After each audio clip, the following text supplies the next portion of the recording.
You're watching the Com Syndicate live stream. It's 11:59 on Radio Free America. This is Uncle Sam with music and the dream until dawn.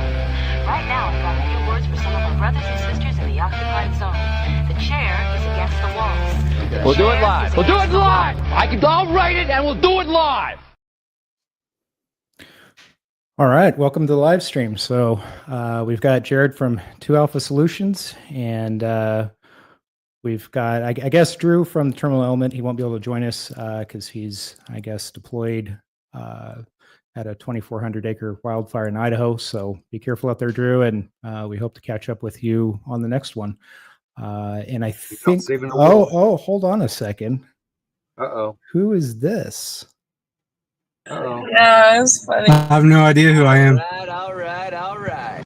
I saw I don't know show up in the Oh my god. at the bottom, and like it could have been you or someone from the other thread. How are you doing? I just told everyone that you were I heard fighting a wildfire. How's that going? I am doing exhausted. We just now rolled into the parking lot here, so I just popped in to say hello.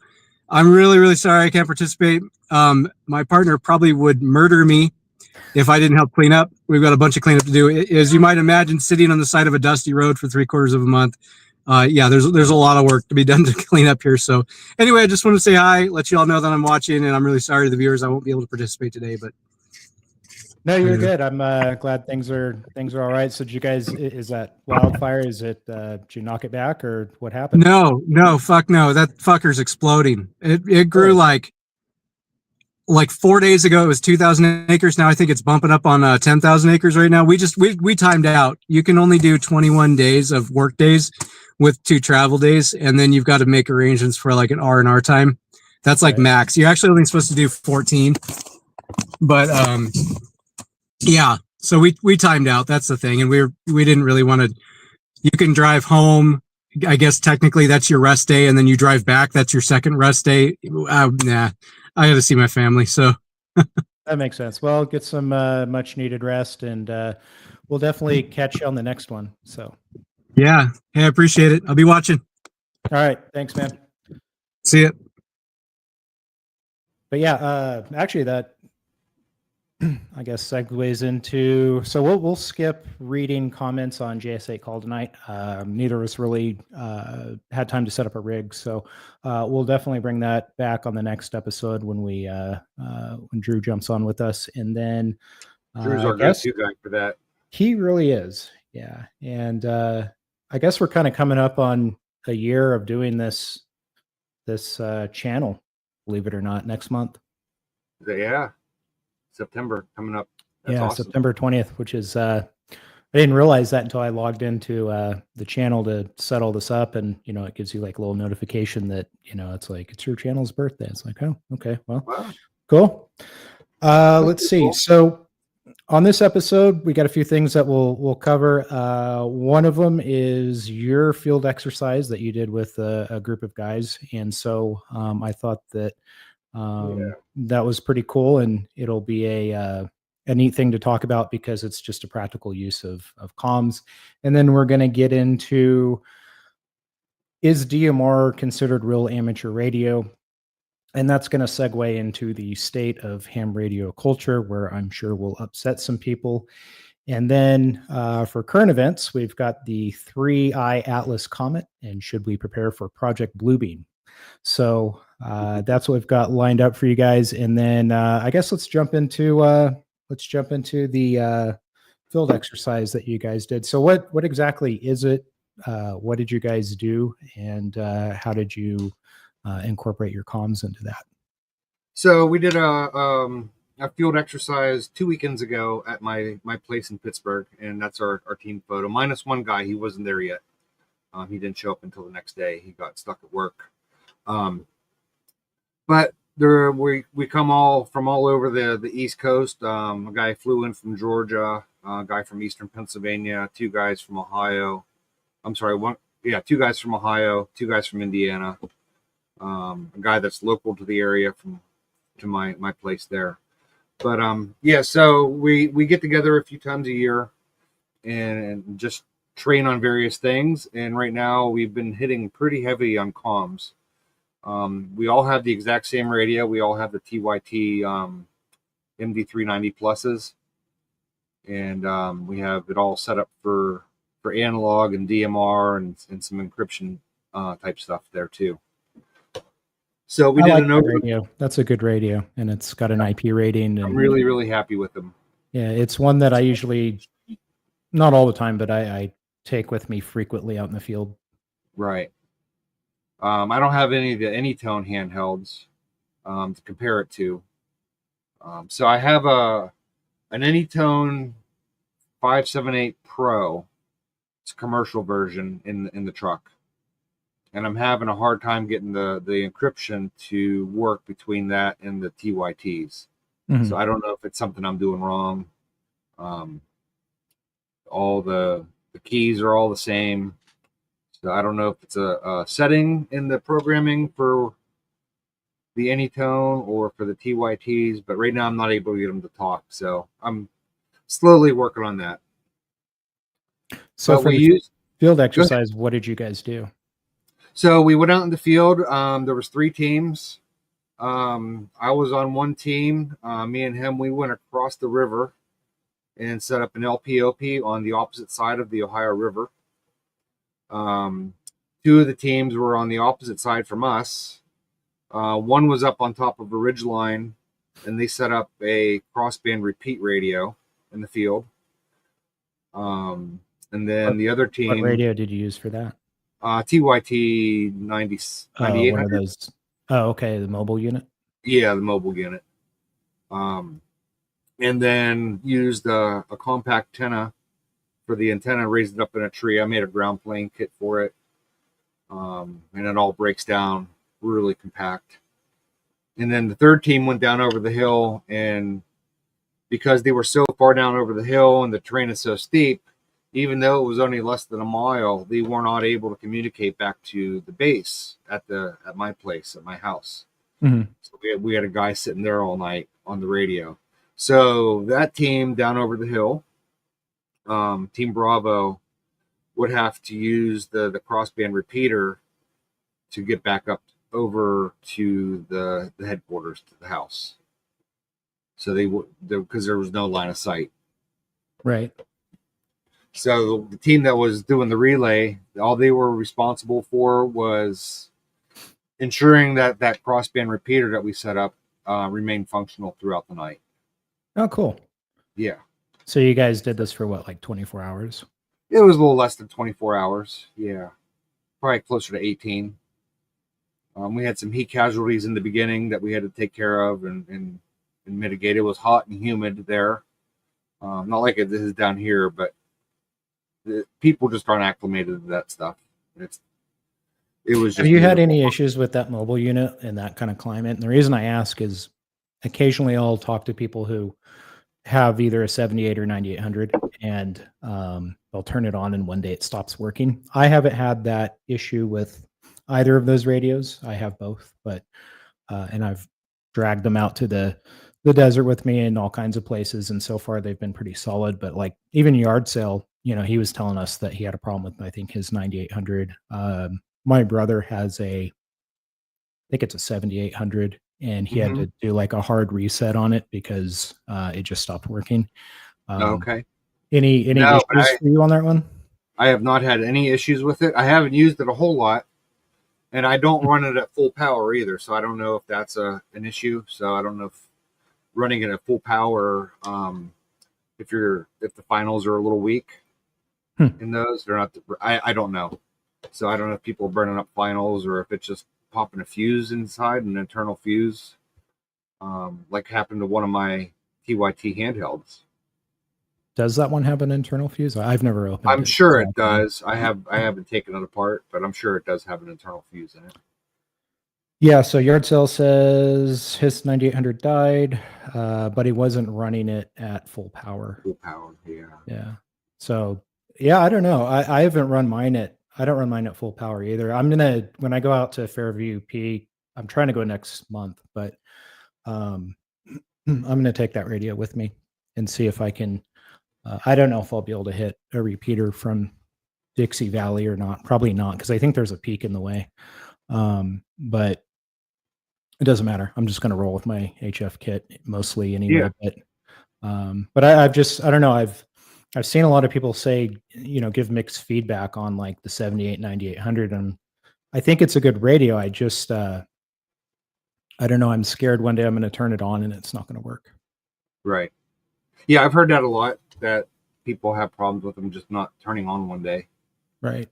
So, but I haven't had that issue yet. And if it happens, it happens. I have the Anytone that's in the truck. We pulled that out of the truck for the FTX and was using that as well. Right. At the house, at our headquarters that we used. Oh, cool. So, are you going to do another one? Yeah, we're probably going to do one in the wintertime, probably February, March timeframe. Not sure if it's going to be completely comms related or if we're going to do some land nav stuff. So all of the training that you're doing now, is that for like mutual aid or like it's just a group of us that want to get together and train for fun? Yeah. When we got together back in April at my place there, we did a lot of rope rescue type training. Mm-hmm. We were setting up a haul system to be able to haul somebody up over a hillside in a Stokes basket. Taught the guys how to tie specific types of knots. Mm-hmm. And we did some comms training then too. Right. But yeah, we're probably going to do some semblance of comms training pretty much every time we get together. Did you guys make a video out of it or no? I have some footage. Some of the guys, they took some footage of it and everything. Right. Let me see if I can find another picture here. I don't know if this person was with you or not. Bald Eagle Adventure. Look at the sexy dude in the middle with the salty camis. I assume he was with you, or he's talking about you. Yeah, he was there. So let me see. Yeah, it'd be cool if you did a video about it. I'd check that out. Let's see if it'll do that.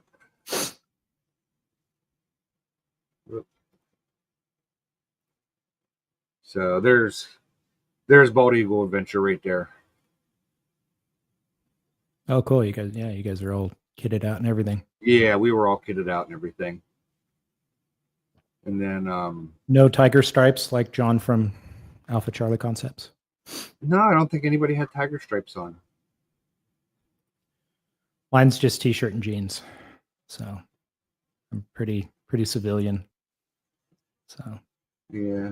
Let me see here. Here's a kind of cool picture.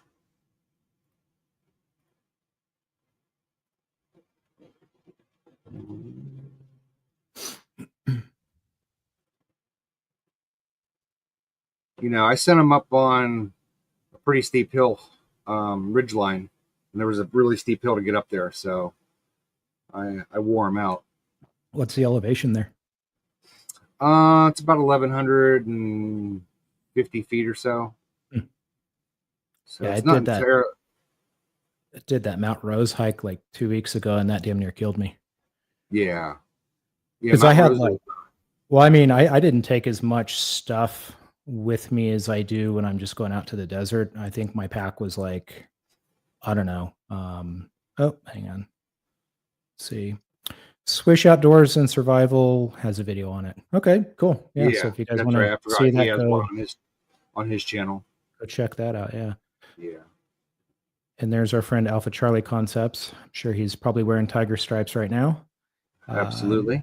But yeah, when I went hiking out to Mount Rose, that was a pretty rough hike. Like the first 2.5 miles aren't that bad because you're, the uphill isn't too terrible, and then you get to this waterfall, and then you go a little bit further for like another, I don't know, maybe a mile or two, and I think the last mile is the worst because you're just. I remember when I was out there, I was up there once or twice, and it was. You've climbed that one, right? Yeah, yeah. Because back in the '90s, it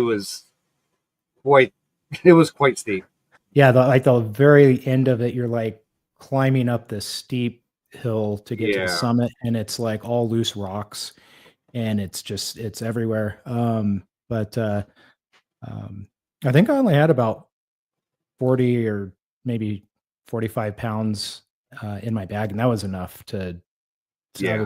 more after that. And then I ran out of water on the way back, so I had to use my Sawyer Mini for water. But let's see. I'm still trying to find a domestic uniform manufacturer and retailer for my camo. Once that's on the books, you're all going to have a heyday with it. Yeah. So yeah, DJ, he's got some. He just created his own camouflage patterns. I think if I remember right, he has about 5 or 6 of them. Really? It's called Frac T. And he is actively looking for a domestic U.S. based textile manufacturer to take his patterns and start producing it. Good for him, and good for him for trying to keep that here. Yeah, he's trying to be completely 100% U.S. based, very compliant, everything. So.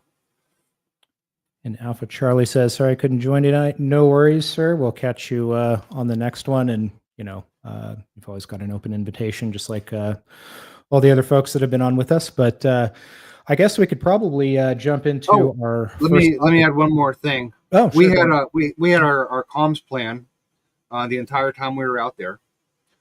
We switched frequencies every hour on the hour.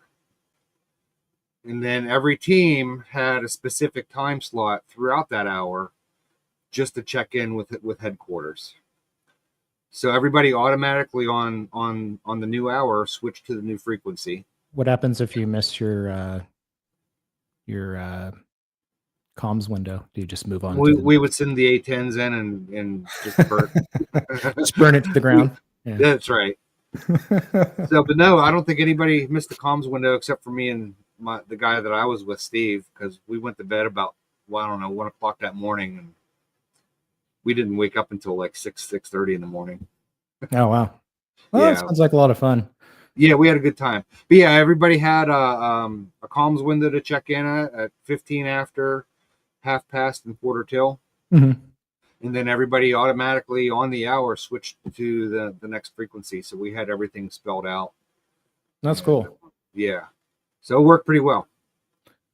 And DJ says he's got 10 patterns. Oh, 10 patterns. Okay, cool. Well, we'll keep an eye out for that. And I don't usually. He's on Instagram too. So giving a little plug for DJ here. I think it's called just Frac T, if I'm not mistaken, on Instagram. And he shows all his patterns and everything there. Throw up your Instagram, dude. I'll put it up. Your Instagram name. I'll show it for everyone. Okay, well, that sounds cool. It sounds like you guys had a lot of fun. It's interesting. I'm always interested to hear how people are kind of incorporating comms training into what they're doing. So that's pretty neat.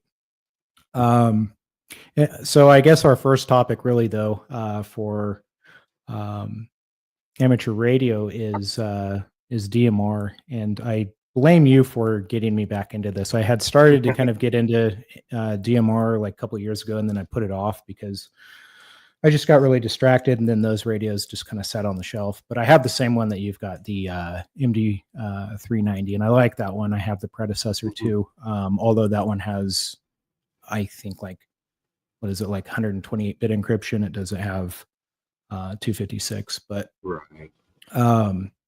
But because of you, I recently got back involved in DMR, and while exploring this area of radio, I've come across quite a few forums where, and I think we're kind of going to get into ham FUD territory here, and amateur radio purist in a minute. But there's a lot of people who say that it's not real, and quotes around real amateur radio, because in some cases, it involves using the internet. Now, of course, you don't need to leverage the internet to use a DMR radio or repeater. But if you're looking to connect to networks, for those that don't know, like Brandmeister, or I guess another one's like TGIF, then you'll need to use a hotspot or connect to a repeater that has internet access if you want to join, talk groups on those networks. The way I kind of view it is like all those talk groups are almost like AOL chat rooms back in the day. That's what it reminds me of.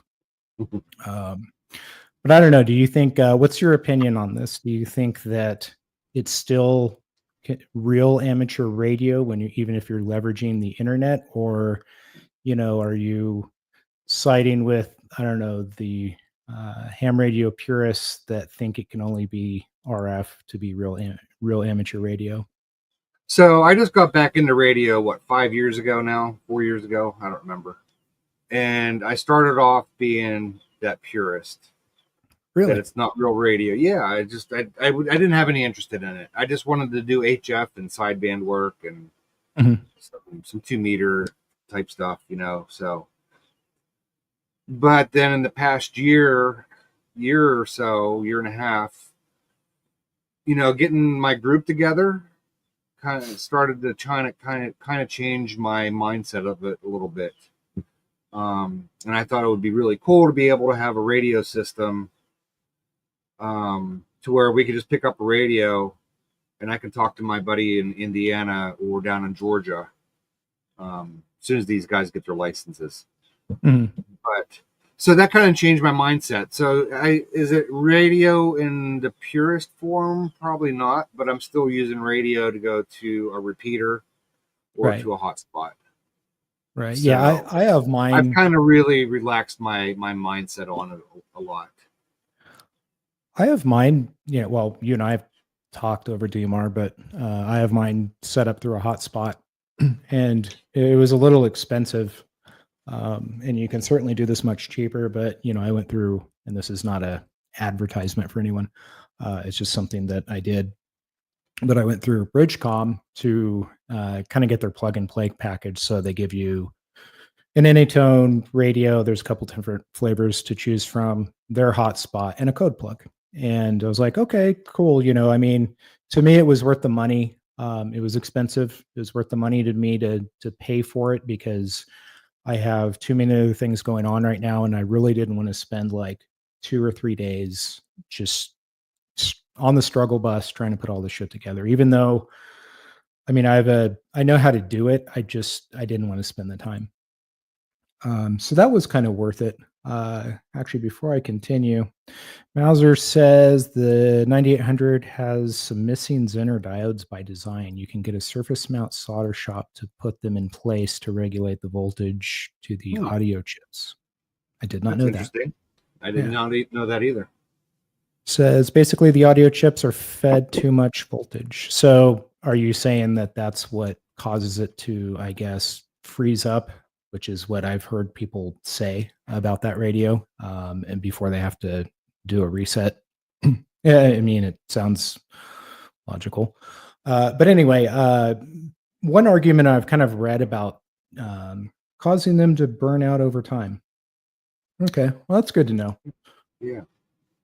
But one argument I've kind of read is that, and a lot of people say this, that DMR was a commercial standard that was created by Motorola, so that it's not real amateur radio. But from what I've researched online, that doesn't really appear to be entirely accurate. The DMR standard, it was created by the European Telecommunications Standards Institute for non-public radio networks. It was then sometime around for public safety over in Europe. Well, then I guess sometime in 2005, there was some sort of memorandum of understanding that was formed with prospective DMR suppliers, and those were Tate Communications, Celex, Motorola, Kenwood, ICOM, Hytera, and a bunch of others, basically to assist with establishing common standards and interoperability. And then in 2010, the DMR Mark network, they started incorporating DMR into amateur radio. And then sometime later in 2014 or 2013, 2014, the FCC officially approved the use of DMR by amateur radio operators in the US. So the statement that I've seen a lot of people make that it was created solely by Motorola isn't really true. They were an important contributor to the development of it. But I don't think that's a very good argument that people are making online that it's not real amateur radio because they're alleging that Motorola created it for DMR for commercial use. Let's see what else. CW wasn't created for amateur use either. Well, I mean, that's one of the oldest forms of Exactly. of None radio. of the modes of operation were created just for amateur use, really. There might be a few Right. specific ones, but if it's a form of modulation, who cares? Well, and I was looking up.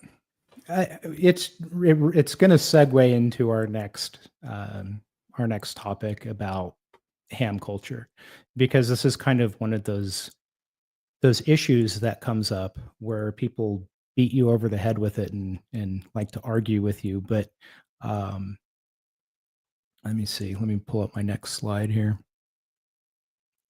So this is going to be kind of the boring part, but basically the amateur service that's defined as amateur and amateur satellite services are for qualified persons of any age who are interested in radio technique solely with a personal aim and without a pecuniary interest. These services present an opportunity for self-training, intercommunication, and technical investigation. So if basically the point of me throwing this out there is that if the use of this type of communication is for qualified persons, meaning DMR, meaning those who possess an amateur radio license, and DMR falls under that category of requiring a license to use a service, then I think that makes it real amateur radio, doesn't it? Just by definition. And I think a lot of people want to split hairs and be petty because it uses the internet. But I think as technology evolves, those in amateur radio are going to continue to find ways to incorporate it into technology into radio. For example, there's always like new digital modes being developed and implemented. How many digital modes are we up to now? Quite a few. And probably about 500. Yeah, exactly. And there's probably going to be a new one tomorrow. And so, because of the fact that, people in amateur radio are always trying to innovate, I don't doubt that it's going to have the ability to remain relevant for several years to come. But this is the part that's going to segue into our next topic about ham culture. And that is, I think if anything kills it off, it's not going to be emerging technologies. It's going to be the toxic culture. Absolutely. There is a huge toxic culture out there, and gatekeeping and FUDism, and it's very off-putting. It is. And that's the number one reason that I hear that people don't want to get their amateur radio license. Did I miss the conversation about the FTX? Yes, we talked about that at the beginning, but we can always circle back to it at the end if we run out of shit to talk about. He was one of the guys that was there.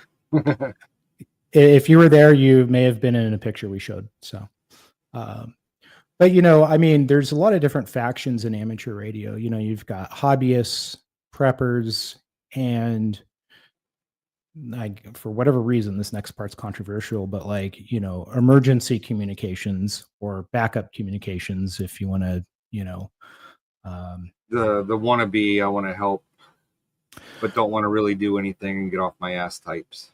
I have used the term IMCOM many times, but when I first because it's a normal phrase to use. Well, it's become the norm. When I first got into amateur radio, I was a little bit naive. I thought we were all using the same definitions, and I thought that things were a certain way, and I found out that they weren't. Like, my definition of IMCOM is like, if there's a natural disaster, let's just say, and the cell phone network goes down, emergency communications for me would be my radios that I would use with my family so we could talk to each other locally. Like, I don't think that anyone's going to come save me. But, back to the different factions, I think a lot of those different factions, they clash. And as a result, you know, there's a little bit of a culture war kind of permeating different areas of amateur radio between those who like the status quo and I think others who challenge certain behaviors and attitudes. For example, a while back, there was I think it was, I guess it's not tweets anymore, it's X, but that guy S2 Underground that has that YouTube channel. I think we're all probably familiar with him. He had put out a tweet or whatever a while back, basically because there were some people that were saying that under no circumstances, you know, can you transmit unlicensed during an emergency, and he kind of went off on that subject, you know, saying that that's BS, you know, like, you know, if you're in an emergency and like it's life or death, like you absolutely can transmit on amateur radio. You transmit any frequency. Yeah. Now, I mean, someone might come back and look at that later and be like, was it really life or death? And exactly. You know, evaluate what the situation was. But, you know, on its face, he had a good point. And, you know, he kind of went into, you know, that kind of thinking's unethical to tell people that, because if you're truly in an emergency, you should be able to call for help. And I agree with that. Right. But I don't know, like with all these different factions, who do you think is going to ultimately win the struggle for influence? You know, is it going to be those who want to keep the status quo? Or do you think that like there's going to be some other faction that's going to gain some more influence within amateur radio and kind of alter the course of the culture? Well, I think the hardcore FUDism types are the older ones, and they're going to go away by attrition over time. Right. And you're going to get the next generation coming into it. If they don't scare everybody off. Well, even if they are scared off, once that attrition has taken place, the new generation that's already in place that is a little bit more open-minded to different modes of operation and so on and so forth, they're going to be the ones that are going to be bringing the new people in. So you might have a valley of people coming in for a while until it catches back up. Right. And then in 50 years, those people, the newer people that brought the people that brought in the newer people, those are going to be the FUDs. Do you think the FUDs in amateur ideas. radio are relative to the ones in the 2A world? Absolutely, yeah. Yeah, you're going to get FUDism, whatever, in any kind of hobby or activities or whatever. There's always going to be the ones that are, this isn't how we did it back in our day. And when do you think that started? Like, has it always been this way, or I think so. Do you think it started, you know, in the last, I don't know, 30 years, let's say? I'm just throwing that out there. I think it's always been that way, because you're always having an attrition rate and people coming in to replace it with newer, sometimes better ideas that aren't always thought of it in the moment.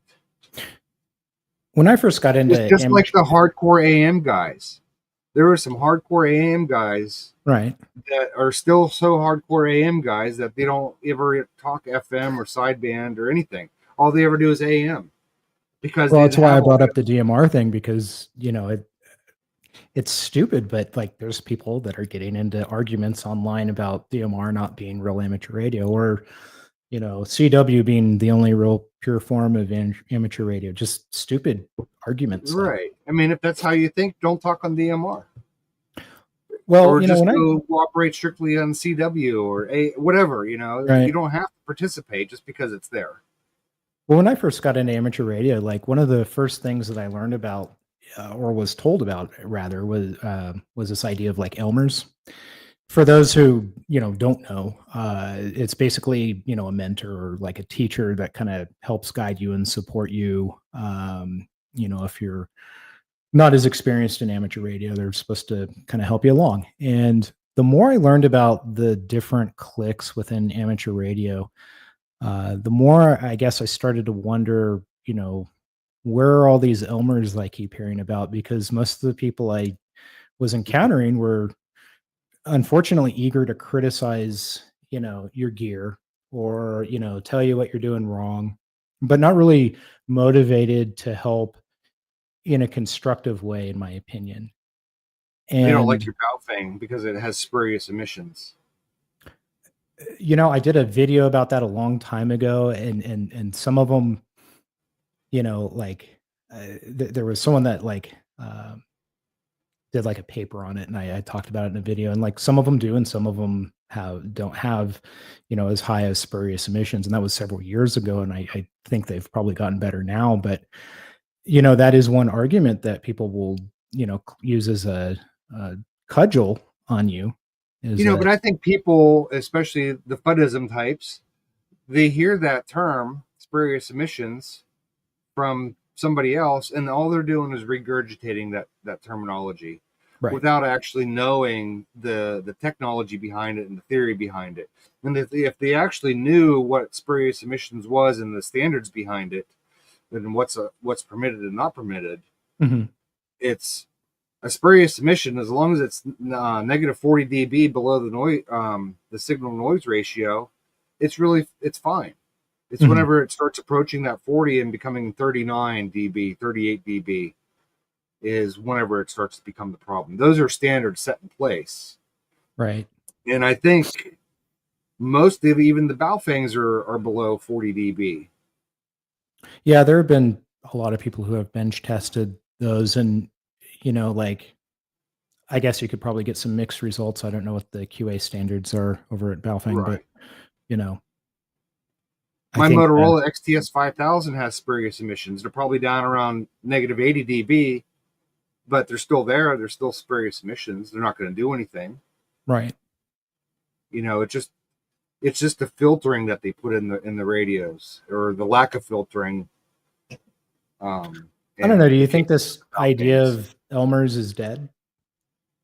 No, I don't think so, because I have my little group of guys that I talk to locally here, and I consider them both my Elmers, I guess you could say. They've been in radio for a long time. They're both electrical engineers. Well, the reason I bring it up is there just seems to be a lot of people online that are struggling to find like good information.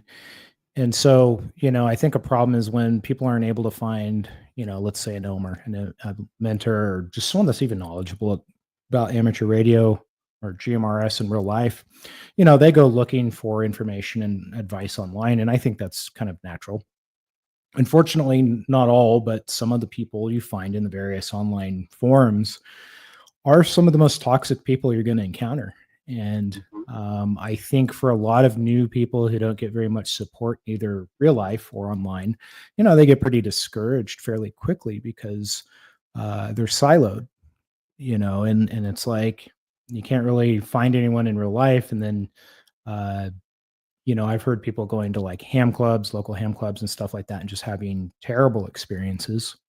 And then they, as a last ditch effort, go online looking for advice and knowledge and just get destroyed in some of the online forums, like something as simple. Like I've seen people ask questions about like encryption, and then, what's going to happen next. It's going to be the avalanche of, encryption, you can't use it in amateur radio. And here's the rule. Like we know it was just a question, or people will beat you up, because they've had to answer the same question over and over.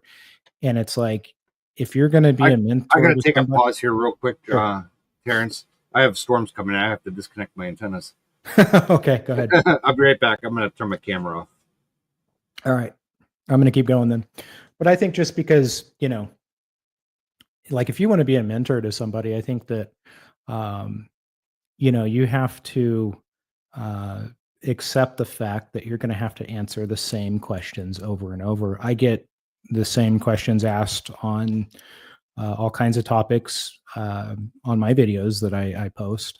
Some of them are, I mean, I haven't been doing YouTube that long, about 3 years now, but some of my older videos, I get questions, and I think if your response is, well, go read the comments, I've already answered this, or go read the manual, I don't think you're really doing a service to people.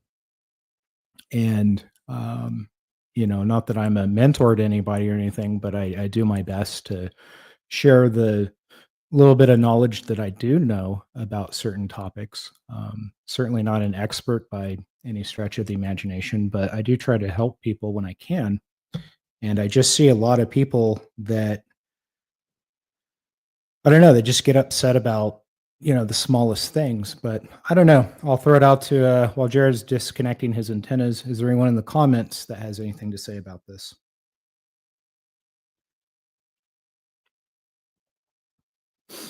But I don't know. It's just, I feel bad for people. Let's see. Scruffy McScrufferton says, I feel traditional Elmer role is almost over. However, I feel there is more mentoring going on, low key and not as formal. Yeah, I agree with that. It's not like you can find certain groups like Telegram groups, Signal groups, stuff like that, that are kind of low key that, people will help you out. I think the difficulty is, of course, finding, a group of people to kind of bounce things off of, because ultimately I think that's a really good way to learn, is to bounce ideas off of each other. Did you get your antennas disconnected? Yeah, I had to go check my truck. My windows were down in the truck and everything. It's starting to rain. So. We have some storms rolling in here. I know this has happened to me before. If my power goes out, I'm going to jump over on my other machine that's connected to backup power. So right. If everything goes dark here at some point, then I'll be back. But let's see. I'm not too deep into radio, but I try to get some of the younger guys in my area up to speed on GMRS. That is commendable, and agreed 100%. We need to grow the hobby. We do this by repetitive talks, just like teachers. So while you were stepping away, I was basically saying, there's some people that I get discouraged with some of the online stuff, because there's people that will get mad about new people asking questions that have already been answered in that particular forum, and they'll tell you to go read the comments or go read the manual. And, the problem with the manual, I agree with reading the manual. I think that's fine, but some of those sometimes manuals it leaves you with sense. more questions. Yes, yeah, and some of them are translated from a different language into English, and the context isn't there, and so the terminology, people don't know the terminology. Mm-hmm. They don't know what a signal to noise ratio is. They don't know what a dBd versus a dBi is. Right. Even when you get your tech, I was going to say, even when you get your tech license, like, you're still new to a lot of stuff, and you've some of these people that I see need to kind of chill out. Like, if you really want people interested in radio, I want people interested in radio for the backup communications aspect. That's what, I'm not a hobbyist. I just haven't been able to cross that bridge. But I think it's got some, it's useful for that. And, I want everyone to be interested in it, because I think it'll help them. What's this? Let's see. Mauser says, I have a few old guys in the area that rant against FCC rules and are helpful to younger guys. I guess they're interested in doing a bit of research, open some of the doors. Yeah. And the people asking questions, I always, my gauge is, if you're asking questions and you seem genuinely curious, then I'm happy to invest my time in you. There are some people that just want things handed to you on a silver platter. And at that point, I may not be as interested. I don't know. How do you feel about that, Jared? Yeah, I think asking questions is great. And having the want to ingest this knowledge and actually understand it and put it to use is outstanding. I like that. It's the people that just want to be knob turners and button pushers, right? Mostly the PTT button and just talk. And they don't want to do the work. They don't want to learn the radio. They don't want to learn anything. They don't even want to know what a PL tone is. Those are the Right. ones that, I mean, why are you even doing it then? I think some people are probably doing it because it's the last frontier for their kit. Yeah, most likely. But how effective is it going to be if you don't know how to input a frequency or even know what frequency to put in? Well, yeah, it's like anything. If you're not going to practice, then what's the point? It's the same with anything. I mean, I Same with ammunition. right. You can have a 223 rifle and you got to put 5.56 in it, and it's not going to work out too well for you. It's basically the same thing, but it's not going to work very well for you for very long. Right. You know, Well, I mean, there's a lot of people that don't know that, and it's okay to not know something, but you need to have some kind of ambition to figure it out. And speaking of the old timers, occasionally you'll see a comment, in a forum somewhere, and there is some old timer that's complaining about how ham radio struggles to attract new people.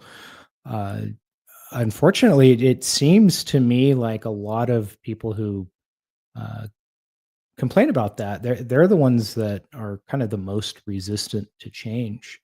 And let's see, I think I have some statistics to throw up here. There we go. So I was reading that like the average age of an ARRL member is about 68 years old. And so someone in this article, they broke this down. And so like 54% are extra class, 31% are general class. And so I guess that leaves about 15% for technician out of that average age range. And so I guess the average non-ARRL member, by contrast, is about 52 years old. And of that group, 75% are technician class, 18 are general, and 7 are extra. And so I guess as the amateur radio population ages and these members do begin to, pass away and stuff, do you think we'll see people who were previously pushed away come back? Or I hope so. Do you think there's been enough resentment to keep new people away? Well, I think there's going to be some people that hold grudges and resentment, and that's going to keep them away. But I think over time, as the culture changes and the people that were pushed away, they're going to start hearing little tidbits here and there about how it is now or in the future, whenever at that point in time. And where does that culture change start, though? Like, do you think it starts from the top down from organizations like the ARRL, or do you think it's going to be bottom up? I think it's going to be bottom up. You're never gonna change a top tier person. I don't want to say tier, but the older members. You're never going to change their minds on something. It's the new people coming in that are going to be the change. Do you think that like the ARRL is kind of like the NRA, and maybe there needs to be like a firearms policy coalition come along for amateur radio or something? Probably so. Because I mean, we do need someone that argues in front of lawmakers on behalf of amateur radio, which is kind of what the ARRL does, right? And that's what they do. And I guess I'm not an ARRL member. I don't ever care to be. I think they have some good aspects of them, some services and whatnot. I think that keeps the FCC at bay mostly for taking our frequencies away. If there's enough stink put up by members. They didn't do too well with the 220 megahertz band a number of years ago. But the FCC is going to do what they're going to do because I think, if I'm not mistaken, the FCC is self-funded. It's not really funded very well by the government. So all the money, or most of the money that they get, is from selling off frequency allocations. Right. And various other things. But no, I think if it's going to change, I don't know if it's It's true or gonna not. I be had from heard from someone recently that I guess certain businesses were like corporations were making kind of a push to buy some frequency allocations so they could like trade stocks or something weird. I don't know if that's true or not. I'll have to look it yeah, I up heard if something it's like that, and then I heard the other day that they're trying to take part of the 430 to 440 band to do secondary data link communications to satellites. right. I mean, I don't want to attack the ARRL too much because I think they do some good, but I've heard some negative things as well. And Right. that's why I said, are they kind of like the NRA where, they just want you to be a member so they can, stuff the coffers with your money and have parties and do whatever the hell they do over there. Right. And like I said, I'll never be a member of them because I'd rather use my money to buy ammo or other radios. I was a member at one point and I stopped. I don't know. I just didn't see the point. Let's see. Yard Sale says 10 years ago, my club scoffed at me when I spoke about prepping, and the integral part radio holds with it. Now most embrace it. Yeah, and that definitely ties back to kind of what we're talking about with all the different clicks and stuff within amateur radio, because now you've got preppers and stuff like that, and and a lot of other groups, and that's why I think it's kind of interesting, because I think that all of those different factions at some point are probably going to alter the trajectory of the culture, because there's enough people right now talking about how toxic it is. And, I agree with you, Jared. I think that it probably could be a change from the bottom up, and probably a much needed change as well. I mean, I don't know about you, but I never really felt like I was part of like the amateur radio community or whatever you want to call it. No. Um, And I don't belong to any clubs. I don't belong to any MCOM things. I don't mind helping them out on occasion right. if I can. I don't want the politics. I also never I don't want the bullshit that goes along with it. Yeah, and that's what rubbed me the wrong way too. I also didn't really feel like I had a lot in common with the current, I guess status quo or whatever.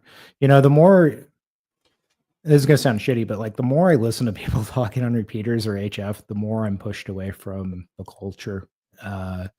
Especially when like, I'll give you an example. Like the top 5 topics discussed ad nauseum are gout or other medical ailments, the weather, endless signal report discussions, how Baofengs are Chinese junk, and lectures on someone's interpretation of what FCC rules are.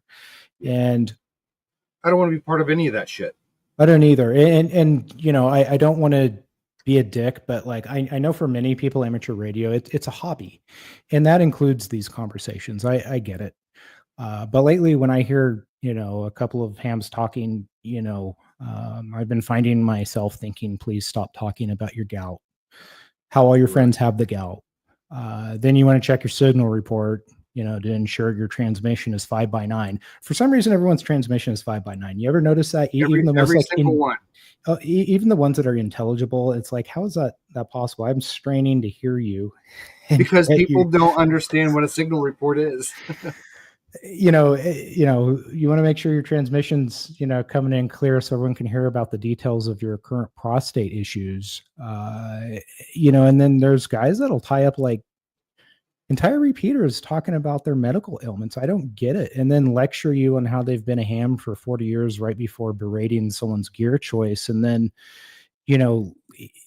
a few sentences later, wonder why amateur radio can't attract a younger audience. And it's like, right. Sometimes in the same breath. Like, don't you see it? I mean, I know, like I said, I know there's a lot of different cliques within amateur radio, but I don't know. At what point do you think some of them will kind of if they will, I don't know, maybe band together and fork, and then take maybe the culture in one direction, and then the status quo just kind of, I don't know, withers on the vine and die? Or do you think that's already happening? I think it's already happening. You know, you look at HF, you get the guys that are they're just there making contacts. Then you get some of the guys that will actually want to have an actual conversation other than their gout or the weather, or, you know, actually have an intelligent conversation. There's not very many intelligent conversations on that North America talk group. Fair enough. Yeah, You know, it's all the things that I just listed. I mean, exactly. and it doesn't matter if it's DMR or HF or a local It repeater. doesn't. You know, and I didn't get into the DMR just so I can get on there and talk about somebody's gout or prostate issues. You know, I don't care about that stuff. I got on there to actually have a purpose, to be able to enhance my tool bag of ways to communicate with somebody. Right. Like you and I have been able to go across the country and talk to each other on our handheld radios. Right. From anywhere in the country. We can do it from anywhere in the world. It's using the internet, yes, but who cares? Now, I know the counter argument to all this is, well, turn your radio off and don't listen then, and don't participate. That's fair. Yeah, absolutely. And you know what? I do. And I do that. Unfortunately, I do that whenever they start getting stupid. You know, I just turn it off. Yeah, like I was listening to some of the talk groups on DMR last week, and they started all of these same topics I've heard about a million times over, and I just disconnected from it because I'm like, I don't have time for this. This is a waste. Like, imagine, my God, imagine being a ham radio operator for like 30 or 40 years, and that's it. Gout, weather reports, medical ailments. That's it. Like, I don't care. Other than I don't care about the weather in Texas or wherever. Well, and you're never going to attract young people to that. No. I mean, I know that there are some younger people that get into amateur radio every year, but like, how long do they stay? Like, how long can you? Some of the shit's insufferable, quite frankly. And you know, it's some like, of the shit's what? I said some of the shit's like insufferable. Like, it's not even just the topics; it's like the gear shaming, the attitudes. You know, like some of these guys who are IT guys that are ham radio guys are a real fucking treat. Right. That's fun to listen to. I love that conversation. But preach all kinds of coding and cybersecurity stuff, and well, some of them are like to lecture you. Yes. That's what I get tired of. I get tired of the endless lectures and stuff. Let's see. DJ says, base train of thought for most mags is they want communication for their contingent and emergency needs / uses without any fluff politics or people acting like gatekeepers when they're not involved. Yeah. That's fair. Prepared Citizen says hi. What's up, Jay? Let's see. Bless you, gentlemen. The world needs more men of the most. Well, thank you. To be examples. Well, thank you. I'm not sure that I'm a good example sometimes, but I'm definitely not a good example. You know, just like with the encryption stuff, I think in 20, 30 years, the FCC will relax the rules on it because you're going to have the younger people coming up through the ranks, so to speak. Right. And they're going to be the ones also in the FCC, the younger people coming into the FCC now or in the 10 years ago, they're going to be going up through the ranks and they're going to be the ones making decisions. And they're going to say, hey, I wish I could have used encryption back in the day when I was talking on my amateur radio. And, you know, I don't see the problem with encryption. And I mean, you know, so I see these rules being relaxed the further it evolves into the future. One of the things, like, and don't get me wrong, like, I don't want to jump on the ham FUD bandwagon. Like, there's enough channels that do that shit. Like, we've all heard it. But some of the stuff, like, you can't unsee it. Like, for instance, you've got ham radio guys, and I know that there are some that do this. that will go get on the local GMRS repeaters and start lecturing people. Oh, you've got to do your call sign every 15 minutes or, whatever the rule is for GMRS. And just start, fucking badgering people. And it's like, where do you get off? Like, what are you doing? Or there's some that, if someone like some guys do talk politics, on a repeater, and there are people that have the nerve to tell them what they can and can't talk about. And it's like, that's not in the rules anywhere. Right. like who are you to play free speech police? And, unfortunately, I mean, there's not that many hams in the United States. There's less than 1 million. There's like 700,000 or 800,000. I've looked at the numbers a few times, and it's like, dude, like the ones that cause a problem. I mean, I'm sure it's the few, but it makes it seem like it's all of them. Unfortunately. Well, and it's also the ones that are talked about the most. So that's what you hear about. Yeah. I don't think it's as prevalent as most people think, but probably not. I mean, I've met some really cool people that are ham guys. Some really cool, like older ham dudes that, don't agree with this stuff, and they think it's distasteful too. But it just seems like these ones that are like super vocal get all the attention, and they're killing radio in general, in my opinion. And I hardly ever identify my call sign when I talk because I forget. Yeah. So Dano says you can learn starting today. We all can, brothers. Absolutely, you sure can start learning. It's just finding a spot to go to learn. I know everyone says, go find your people. That's hard to do sometimes. It's hard to find people that are just aren't super fucking amped up to be in your face. That's why my little training group, I really don't have anyone around here to train with or that wants to train. So my little training group, we all meet centrally at my Pittsburgh house from all over the East Coast because it's so hard to find people that are like-minded and have the same moral mindsets and agendas that you do, or lack of agendas. Yeah. Well, let's see. Scruffy says, I agree 100% on the dumb conversations on the air. Should we try to do a basic salute report with a friend, or how can we get more relevant use of the air day to day? And that was one of the reasons that, I thought it was important for Jared to talk about his FTX, because that, even if you guys aren't into that kind of thing, and that's not your jam, you can learn a lot by doing, things like that. I think, finding people to send salute reports to, I think, anything like that is a valuable training tool and learning experience. And you may never use it, but, I'd rather have it in a time of need, and have had practiced it than be in a situation and not know what to do. And let's see, Mauser, I'll get to some more comments, says obscure digital modes are de facto encryption. SOI cards are great for that too. What's that?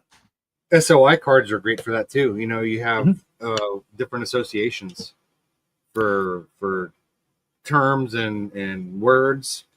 You just give it another name, another word for it.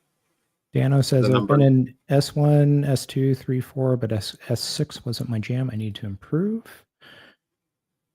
Yard Sale likes your point, Scruffy. And Dano says that they have something to prove. They need your approval. That's a Sam ham life. I wouldn't know. I'm not a ham, just a 7D4 Delta and others. And let me go back really quick. I always shout out to Corsairs because he said he's lurking for a few minutes, still doing some stuff here. Hello, sir. Glad you were able to join. But yeah, I don't know. I just, like I said, I don't want to jump on the ham FUD bandwagon. It's been talked about to death, but over if people want to be FUDs, you don't have to associate with them. Just like you don't have to talk on DMR. Well, in the past, I've been guilty of kind of defending ham radio culture because, I do think everything's kind of relative. You can find this anywhere. Like in the 2A world, there's FUDs. But because I'm so immersed in radio all the time, and I'm always trying to read and just learn and get better, I come across things that, really bother me.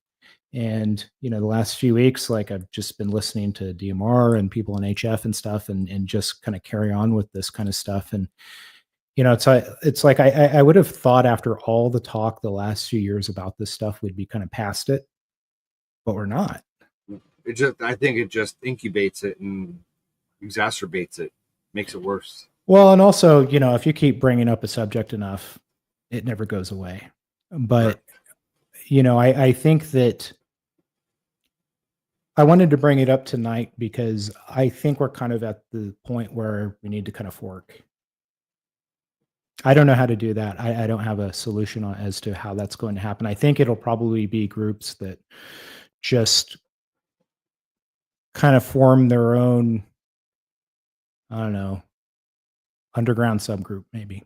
I don't know. Right. But and just you're gonna have different factions out there. And that'll be the group that attracts all the new and young people, I think. Mm-hmm. And a lot of people who like the status quo, they'll, it's not going to go Eventually, they anywhere. won't be there anymore. Yeah. Like I could see the ARRL folding someday. Oh, absolutely. That's why I brought up analogy with, are they analogous to the NRA, and will there be like a firearms policy coalition that comes along there? Everyone's like, okay, that I can get on board with. Right. But I don't know. I mean, maybe we're years away from that. And so much of it is dictated by regulations that are set by acts by Congress. Mm-hmm. And the regulations come out of those acts, and the FCC is the one that has to enforce those. Right. And they're the ones that determine if they're going to enforce them or not. And they have very few enforcement officers. Right. So unless you're doing something blatant and you're causing planes to crash or ambulances to miss calls or whatever, I don't think they really care. Dano says that we're not years away, that it was yesterday. Could have been. Yeah, maybe you're right. Maybe the culture shift's already happened, and we just haven't really, it hasn't come totally to fruition yet. But I think that's probably, I think all this stuff is a reason why there's been a shift into GMRS. Like GMRS is really popular right now, and there's low barriers. It's a low barrier to entry. Well, and you don't get all the. I'm sure you get some attitudes and politics and BS that comes with it, but it's not like amateur radio. No. It's basically the CB world of the 1970s. Those had to be cool times. I mean, I got into CB in the 90s, but same here. But I'm still into CB. I have a CB in my Jeep. But I'm like the heyday of CB back in the 70s was probably pretty cool because everyone had one in their car, and it was probably kind of like the Wild West of mm-hmm. radio. But yeah, I don't know. I just I think things will fork. I just don't know how it's going to play out. Yard Sale says most GMRS and not hams folks are chill. And Dana says, you all are an enemy to anything not fitting in the new narrative. Gentlemen, it's already wild. He ain't seen nothing yet. Right. Yeah, we'll see what happens. I don't know. I think I'm just kind of at a point where I've been turning off the radio more than listening to it. Mm-hmm. And I've just kind of gone back into kind of being a recluse a little bit, just because I don't like all the politics and just the shit that goes on. It's stupid. Let's see. Lots of people have picked up Brush Beater's book, and they're playing with that stuff on the down low. You know, Good. I mean, that book is pretty mainstream. I was listening to, he was giving an interview recently. I'm drawing a blank. Was it Matter of Facts podcast that he was on? But, you know, basically he was saying he wrote that book and it wasn't really aimed at like the civilian audience, but like, you know, naturally the civilian audience kind of picked it up. Hmm. Have you read it? I have it. I haven't read it cover to cover, but I reference it on things. Yeah. But, he's not that far from me. I need to go down and meet up with him someday, introduce myself to him somehow. And He has a shop, I think, right? yeah, and he's only like 3 hours away from me, down just across the state line. Go visit him and get a signed copy. Right. I'll buy one. I'll buy one and send it to you, and you can have him sign mine too. But, okay. Seems like a cool dude. But yeah, absolutely. But well, I guess we can. We're about an hour, so I guess we can jump into our next topic, which is a little bit more fun and away from amateur radio stuff. Let's see. Dano says, before I jump into this, you can't recluse for long. When many get hungry and contractors do what contractors do, that day is coming. So as stated in Joshua 24:15, I know whom will serve in this house. All right. It looks like Jared stepped away for a moment.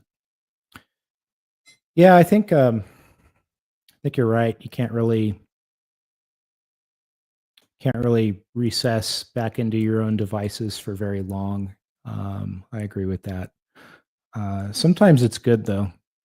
Like not too long ago, about 3 or 4 weeks ago, you know, I just kind of went on a vacation, disconnected, turned all my radios off, my phone, all that stuff. And sometimes disconnecting and turning things off is warranted. But we will jump into our next topic, and we can put a pin in this ham-fud stuff for a later date. I'm sure it'll come up again. But on July 1st, the NASA-funded Atlas survey telescope in Chile, I thought this was an interesting story. It's been going on for a little bit, but they reported observations of a comet. You've all probably heard of it. It's originated from interstellar space. And basically, it's coming from the direction of the constellation Sagittarius, and it's been named 3I/Atlas, and I think it's about 400 million miles away. And basically, you know, they're saying it doesn't pose a threat to Earth, and it's going to stay at about a distance of 150 million miles when it does finally get here. And it's going to reach its closest approach to the sun sometime around October. But basically, its size, physical properties, all that stuff, they're being investigated by astronomers around the world. And they're saying it's going to be visible to ground-based telescopes through September, and then it's going to get a little bit too close to the sun to observe. And then sometime around in early December, it's going to basically reappear on the other side, and it's going to allow for additional observations. However, there's an Israeli and an American theoretical physicist named Avi Loeb, and he suggested that this comet could be an alien craft, which, I don't know, you know, kind of funny. Maybe it is, maybe it isn't. But NASA's dismissed this idea. They said it's just a comet, probably made up of an icy rock. But Loeb's floated this idea that it's basically not a natural object at all, and that it's, in short, some kind of alien spaceship. And it's sparked a lot of theories that this could be part of Project Bluebeam. We're going to get into some conspiracy theory stuff in a second here, but I hope it's a hollowed out comet that is full of xenomorphs and it crashes into Washington, D.C. and just lets loose. We are going to get into that because you're going to be able to make a selection here in a few minutes. But for a quick refresher, because I had to look up Project Bluebeam, but basically it originated in the 1990s, and the guy that came up with it was this Canadian journalist, Sergei Monast. Yeah, I think that's his name. He died in like 96, but supposedly, it's an operation by global elites to orchestrate a fake celestial or supernatural events using like futuristic technology. And basically these phenomenon would, aim to deceive populations, creating panic and all that. And the intent is to create a world government by destroying religion and supplanting it with a new age belief. And consolidating all governments under one world government. So I've got a couple questions for you, and then we're gonna go into our selection here in a minute. Let's see here. Give me 1 second. Let me just fast forward here. All right. So my first question for you before we make our selections is, what radios will you be using during the alien invasion? That's my first question to you. I'm going to use what I have. I'm going to use my TYTs, and I'm going to try to communicate with them. And they're probably going to be on some kind of encryption. So I naturally, at least have, so at least my radios are encryption capable, and I'll be able to have one-on-one communication with their leader. Excellent. And I'll be able to direct them and give them actual coordinates to Washington, D.C. Well, that's perfect, because now you're going to get to make some choices here. What kind of aliens do you think they are? And I'm going to give you some choices here. The first one here is the lizard people from the TV show V from back in the 80s. I remember that. I watched that. That was a great show. Everyone watched it. It was a kind of a phenomenon. I remember watching it when I was a kid. Yeah. You've already mentioned this one, but the xenomorph from Aliens. Mm-hmm. The next one would be the Yaut Jaw from Predator. Mm-hmm. The arachnids from Starship Troopers. One of my personal favorites, the pod people from Invasion of the Body Snatchers, or ALF. I think it's going to be all of them. Well, hold on. Before you pick, I'm so anxious to pick. I've just got one more. Okay. And it's kind of a wild card. So another possibility is that the aliens are already here and we're being controlled by the fascinators from They Live. They Live. So you've got all of these guys and the fascinators. And maybe the comet, it's just a distraction to make us think aliens are on the way. But really, they're already here controlling us. Or it's going to be one of these guys that, are being deployed. Well, I think the ones from They Live are here, and they've been here for centuries, maybe even millennia. And they're the ones that were here doing the recon and the espionage. And they're the ones that call these other guys in. Supposedly, this is a documentary, They Live. Many people have said that. Too, yeah. Many people have said that it's a documentary. They could be. But I think it's going to be a combination of all of them. I really hope it is, because the cat population is really out of control. So Alf can take care of the stray cats for us. You know how that ended, right, Alf? It ended in a cliffhanger. It did end in a cliffhanger. Yeah, I think it was like season 5 or something, and he was going to go back to Melnick, and he was intercepted by the government, and they captured him. And we're led to believe that possibly, maybe Alf didn't live. I don't know, but he might still be here. The one that always scared me was Invasion of the Body Snatchers. That terrified me. That was a scary movie. I think it was kind of a warning against communism, right? Yeah. It's been a long time since I've seen that one. And interestingly, They Live was a criticism of trickle-down economics in the 80s. So yeah. And it has all the subliminal messages in it too. Yeah. Well, let's see. Give me 1 second. Let me turn that off. And Steve says we are probably the actual aliens. Let's see. I think we are the bacteria and the viruses of the planet. I'll go back to the comments and read those. Dano says Project Bluebeam. LOL, that's a new name for MK Ultra. SSRIs are the new cheat code to mind control. We've never needed the body, just the mind. The body will follow. I believe this person's that's the radio that they're going to use for the alien invasion. Starship Troopers and Ender's Game. Which one is Ender's Game? I don't remember that one. I'm gonna have to look that up. Is that a newer one, maybe? I don't know. I don't remember. I don't watch a lot of TV or movies anymore. What's that one? It was written in the 50s. I don't know if you remember what it was called, but basically the aliens come.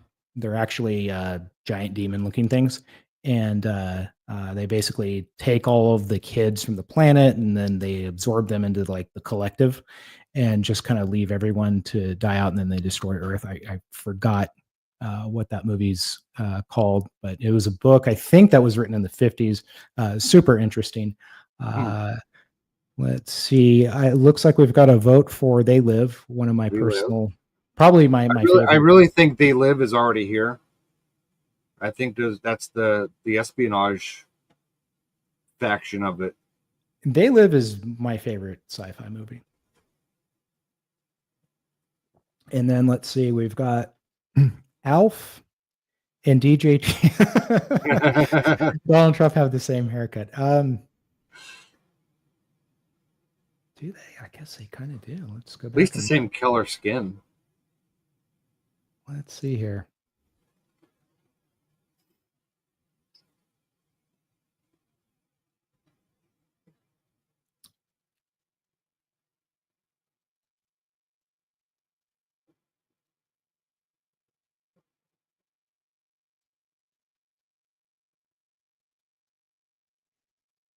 It'll come up in a second. Let's see here. It doesn't want to add it to the stage.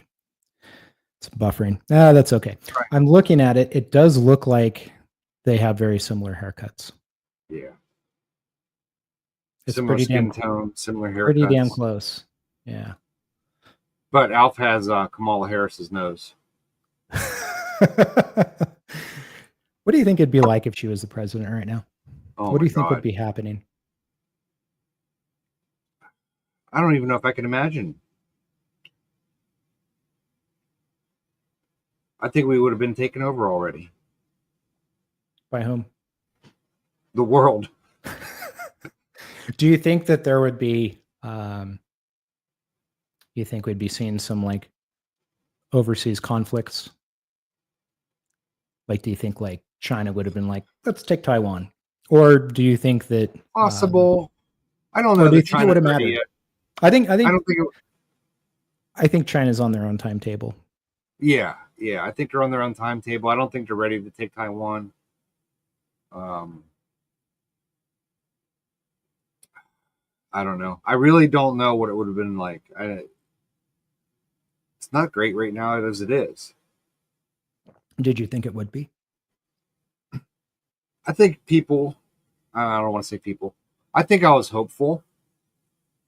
I think we were all hopeful. You think it? So you were hoping it was going to be like his first term without the interference. Yeah. I'm really disappointed in the second term. It doesn't seem great. No. But I mean, and I really stopped following it this summer. Right. Because I'm just tired of the bullshit. I have my own life to live. I don't need to live vicariously through politics. Right. I'll get the headlines here and there of what really matters. Expected a part 2 of all the Antifa stuff from like 2020 to happen when he got elected, and it didn't. There's been some protests and things, but didn't really kick off. And I mean, I don't know why, but I don't think they have the support like they did. Even CNN doesn't really cater to the liberal mindset a whole lot. I mean, they do, but I mean, not that I watch much TV, but they're a little bit more critical of the Democrats now. Yeah. And a lot of the things that they do or try to do. What do you think is going to happen with all this immigration stuff? You think, I mean, that seems to be kind of a flashpoint here. I just saw today that a bunch of states, that Trump requested the states to activate their National Guard to assist ICE Yeah, there's like 1,700. Yeah, and I think it's like 1,700 per state. I don't know. Don't quote me on that.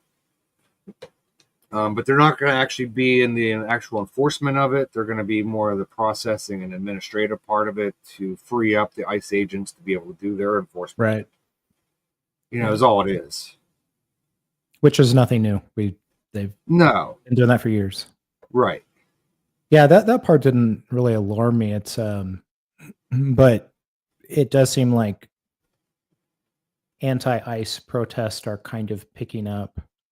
And I think they're gonna pick up as we get further into this. And like Yard Sale just said, I mean, a lot of it could be funding too, because a lot of these programs, the funding got cut 50% or more in some places. So there's not the funding that can be laundered and directed to all these Antifa types and these foundations that are supporting the Antifa types. Surely there's like a hardcore faction out there though that don't need funding. I'm sure, but I think it's hard to get them organized. Even like that No Kings protest that they were trying to organize, that was a nationwide attempt at organization, and it pretty much fell flat on its face. Yeah, when I live stream that because I try and live stream stuff around my city because I think it's interesting, and they had a pretty big turnout. I you have to call it what it is. After that, though, didn't really seem to go anywhere because I remember standing there thinking, just kind of live streaming it, like thinking, man, if this continues, this is going to be like 2020 again.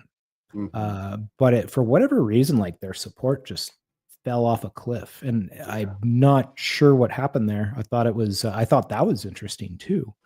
I don't think there's been any really big critical incidents that happened anywhere in the country lately either for people to protest, like George Floyd protests. And do you think if we had another George Floyd, things would kick off again, or do you think that people are so weary and tired? No, I think if another big incident like that happened, something would kick off. Probably depends on the city. Depends on the city, yeah. Scruffy says, be wary of the last half or last year of the term. I believe that's when shenanigans will reappear. Why do you say that, Scruffy? Why do you think that it'll be the last midterm half elections of the year? Midterms, I understand. Yeah, I could see that. I could see different congressmen, different legislators in there. Yeah. Yeah, that would make sense. And I don't know, maybe with the next general election, because I mean, I'm sure Vance is going to run. Yeah. I haven't heard much about him lately. And, the argument against him will be that he's a continuation of the Trump administration. So he'll have a difficult time probably arguing against that. It's my guess. And then who knows who they're going to put up on the other side to run against him. Right. Yeah, I was just going to say that. Who's going to be the Democrat frontrunner? Boy, I don't know. Everyone says probably Gavin, but who knows? I mean, it's a good theory. But we thought he was going to be a frontrunner this time, though, too. I mean, I can see him getting a lot of support in California. I think that's fine, but I don't know about I don't know about across the nation. I think he would have a chance if he was a runner. He probably has as good a chance as anyone, but I think he has a better chance of Kamala. Fair. Yeah. I think so too. She was I guess they let her do it because she was the VP, but let's see. So I think that's probably the end of our topics. We're at about an hour and a half, so we'll probably wrap it up because I know it's getting late for some folks, probably for you too, because you're back east. Yeah, it's 8:30 here. But before we wrap things up, I did want to say something about censorship. And previously we had, and he's in the comments section, John from Alpha Charlie Concepts on as a guest. And recently John posted a short about a couple of videos that received strikes because they allegedly violated guidelines on this platform. And my understanding is he appealed, and I believe the decision on one of them was reversed on a video. I'm not sure about the second. If I'm getting into this wrong, John, you can chime in. But I know all of you watching know this kind of censorship happens on a regular basis. It's nothing new. Unfortunately, the ones who are impacted the most, and I think penalized the most, are you and anyone else who is searching for legitimate firearms information. So if it's not too much to ask, and if you have a moment, and he didn't know I was going to do this, but go over to John's channel, show him a little bit of love and some support, even if it's a thumbs up in the comment section. I think even a seemingly small gesture like that can be important to a content creator. He's a good guy. I know there's a lot of other content creators out there who go through the same thing. And, I hate to hear stuff like that. I think, ultimately we don't really have much of a choice if the rug gets pulled out from under us on this platform. Our only real recourse for any content creator is to go to another platform like Rumble or something, which I don't know. I don't know how viable that always is, but I just created a Rumble account here, last week? Did you? And it's clunky. It is clunky. I'm trying to change my username from my actual name to Two Alpha Solutions, and I can't even figure out how to do that on there. But I'm trying to do it from my phone too. So, well, and like I was watching John's short, and I'm like, man, that sucks because and it was from what he said, an older video. There were older videos, and they retroactively went back, and they're like, oh, this violates our terms of service or whatever, and it's like. Their terms of service and their bullshit. It is so vague that they're creating a chilling effect. Yeah, they're trying to create a chilling effect on your rights. And I think it sucks because it's like ultimately, they're just going to run everybody off, and then it's like you're running off legitimate people that are knowledgeable about this subject, and I don't think that's a good idea because you're penalizing the viewers. And, you don't want, eventually you're just going to push them into the arms of people that don't know what they're doing. Right. And I think that's a bad idea. They're going to start idolizing our little friend. Yeah, exactly. People like that. Yep. And, I don't ask for people to do anything. I don't ask for people to buy anything from me. I don't sell you anything, none of that. But if you'll, give John a little bit of support and go over to his channel, I'd appreciate it. I think that's, John makes gear. Yep. He has a website. I think you can find it from his channel or his Instagram or whatever. So go buy some of his gear. He's a good dude. He's a nice guy. Yeah. And so I hate to see things like that, happen where they retroactively go back and punish you for something from like 2 years ago or whatever. I think that's, I think it's wrong. On the censorship thing, just here in the past month or so, my Facebook account, my backup Facebook account has been deleted by Facebook for whatever reason. I hadn't really posted or said anything on there for a long time. The last thing I had posted on Facebook was when my mother died back in April. I posted her obituary and a picture of me and her. Mm-hmm. And so they're censoring it. I was pretty mouthy about stuff in the past, so maybe that's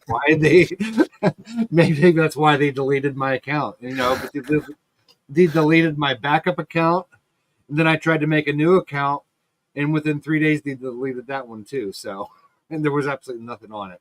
They're like, oh, it's the same IP address. Yeah, exactly. Yeah. And then X, I had an X account, just to be a lurker. I never did anything. They deleted that account for whatever reason. Well, and it's unfortunate. I mean, like I said, as a content creator, there's not a lot you can really do. I don't think we really have much recourse. When the hammer comes down, it comes down. It is what it is. Right. I know I think you probably saw Phil mention the same thing over at Matter of Facts podcast, that they had firearms content in their intro and were Yeah. getting penalized for that. And that's just in an intro. And you know, I went back and read their guidelines, you know, for a live, and you know, I don't think that violates it. I really, there wasn't really anything in there that specifically said that you can't have like bullets You just- falling into an ammo can in your intro. I think that's It just stupid. hurt somebody's feelings or whatever by saying And- it triggered somebody. You know, going over to, and I know people are probably like, well, just go over to Rumble, but it's like, man, after you've invested years of time and energy and effort into this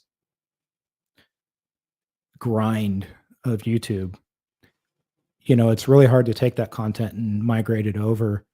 And it's, and like you said, it's clunky. It's not the same platform. It's not comparable to YouTube, and they don't have the same demographics.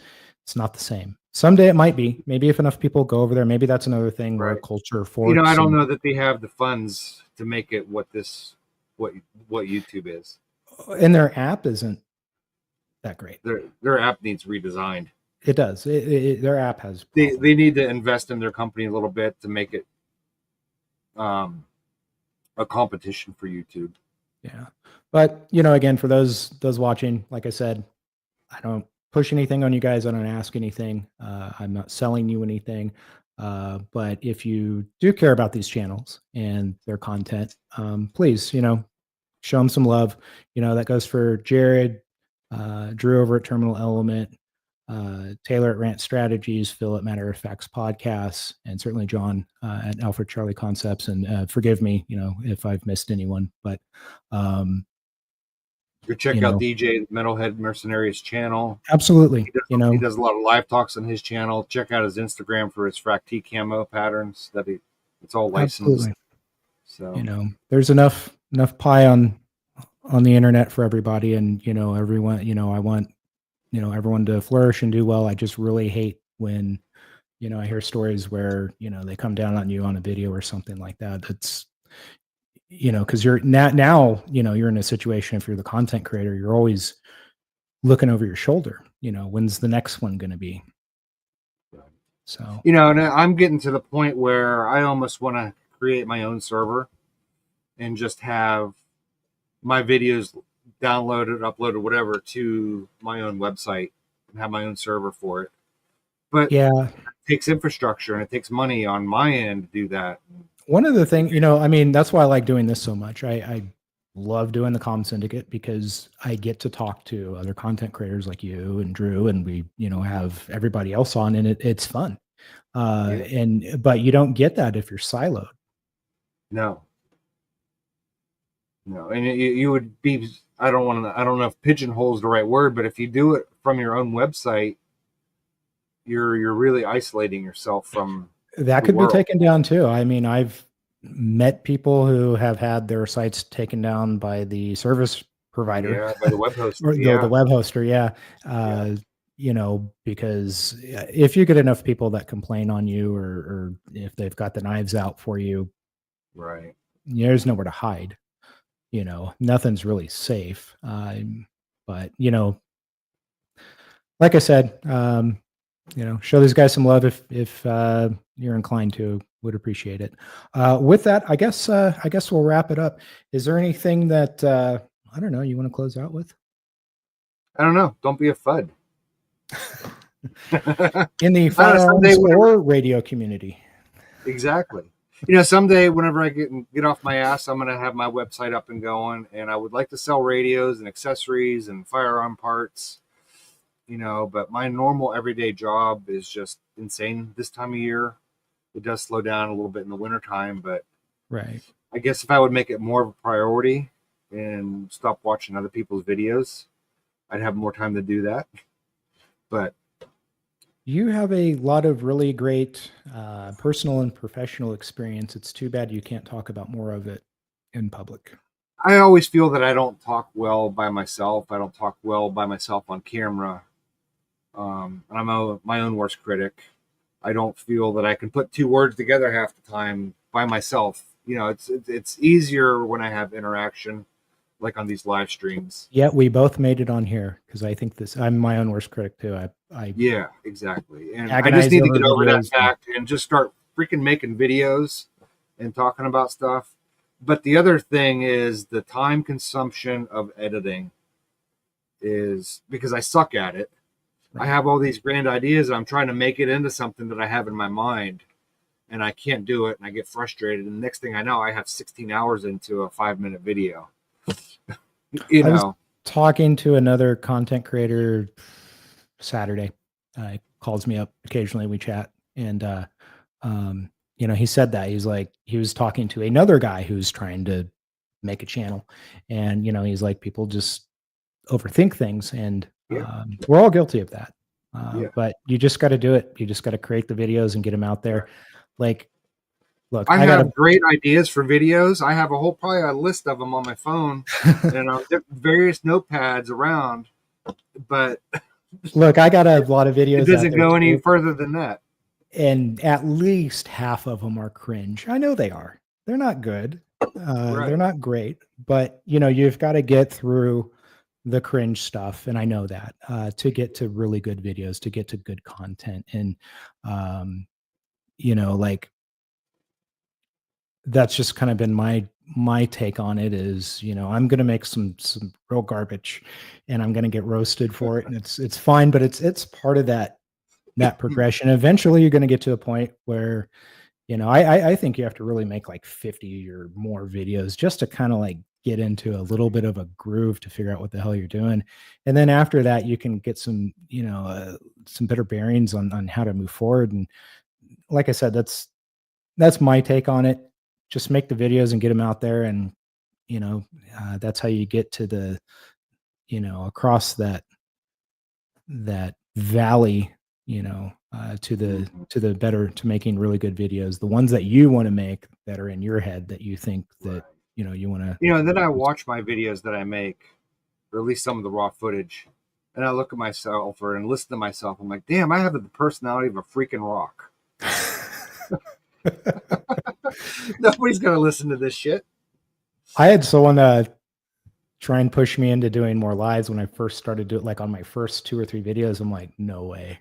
Like, I'm surprised I'm even doing this now, to be honest with you. Like, I think you're great. I think you're great on your lives. You are so even toned. You're not monotoned, but you're very calm. You have a great. Now you're just trying to butter me up because none of that's true. So. So I just think, I really enjoy your podcasts that you put out because those are you just have a way of talking to be able to put that information out. You talk in a way that makes sense, and you talk slow enough, but not overly slow. That's just because I think slow. Well, I think slow. I'm a Southerner, so that's why I can't make 2 words stick together. I can't talk that fast. I struggle to talk fast on the shorts that I do, but no, I don't know, man. Like, it is a little bit of a rat race making videos. It's fun. I like it, but like you mentioned the podcast episodes that I do by myself, like that's probably coming to an end. I made the last one that'll come out in December, but you can switch from your podcast to your adventure videos, like when you go out to Fairview Peak and Dixie Valley, and I could live vicariously through you because I really absolutely loved it when I lived out there in that area and I was able to do all that stuff.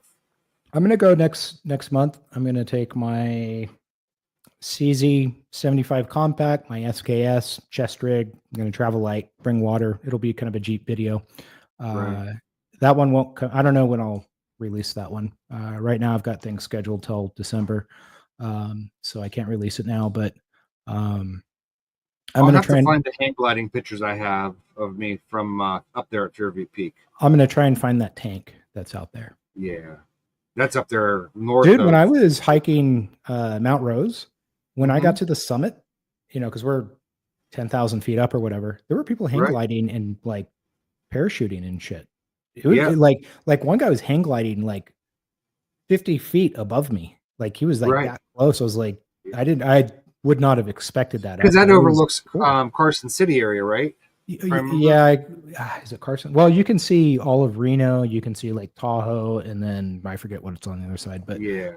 But it was cool. I remember. you know. I remember we hang glided down. Well, I did hang glide. My buddy did, and he landed in some farmer's field down there, and we were all climbing over the fence trying to get to the people we were chasing. There was probably 100 hang gliders there. That's cool. And the farmer showed up and yelled at us for climbing over his fence. You know, I can't blame him. I would have done the same thing. You know, but yeah, when I'll let you know when I go to Fairview Peak. I'm looking forward to it. So I'm going to look for the tank first, because I think I have to go into Dixie Valley, and I don't know how deep that is into the desert. Probably a good 15 miles or so. Shit, is that how far the tank is away from the It might not be that far. It might be 10. Okay. I need to be careful then, because I don't remember. If there's no cell service out there and I get stuck, I'm fucked. Well, I'll let you know when I go, and if you don't hear from me within 24 hours, then search and rescue needs to come find me. Well, NAS Fallon is right there, and NAS Fallon Longhorns search and rescue team is one of the top U.S. Naval search and rescue teams in the world. I will try to bring enough stuff to stay alive for at least 48 hours. I would go for 72. There's mountain lions out there. Yeah, I don't want to disappear and be a statistic. Right. But anyway, well, we'll wrap it up. And hopefully on the next one, Drew can join us. Like I said, we'll have been doing this for a year next month, so that'll be a fun one. Not sure who we'd have on as a guest. We can talk about that offline, or maybe it's just the three of us. We'll see. For everyone that jumped in the comment section and watched, appreciate you guys as always, and thank you for participating. And you make it a lot of fun with your comments. We thoroughly enjoy it, and gives us a lot of good laughs. So something to makes the time that much better. So with that, thank you, and I guess we're going to close out. Thank you, Terrence.